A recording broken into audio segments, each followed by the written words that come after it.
այդ բլինչիկի լիստերը հերիք ուտեք, մեկը վերջում էլի դուք եք ուտելու։ Պապ կլինի վաղնիքից դուրս գա ժամը 12-ն ալինու, մենք էլ եք ուզում լողանանք։ Այս հացը հանկարծ ուտեք, անցած տարվա է, հինա։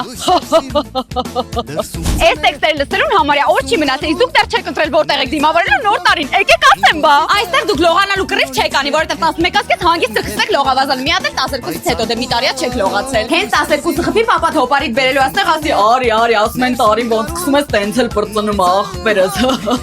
Պապին ինչքան ուզում ես ասա որ նոր տարվա սեղանին հեչ պարտադիր չի խորովածը, չէ ինքը պետք է անպայման խորովածը սարքի։ Հոպարը շուշոն սաթոն 30 հոգի եղավ, 2 հոգու տեղ ազատ ամնում, չնայած այն զավենը կնգա այդ հաստատ գիշերը 12-ից կես գալու է մեր անցած տարվա տարած բամբաներով ու կոնյակով։ Հո ամեն ինչ ժամը 12-ով չի սահմանափակում, 5 օր էստեղ եք լինելու, դրա համար կգաք ես հյուրասենյակ հեռուստացույցը կմիացնեք ու մեր բակի բոլոր սերիաները կնայեք, սերիաները չէ էլի մաստերը։ Այս ձմեռ պապին ձեր նոր տարվա նվերներ դնելու այս 5 ննջասենյակներից մեկի մահճակալի բարձի տակ 15 անձի գիշերակասկա, չգիտեմ նվերում կհասնի։ Նոր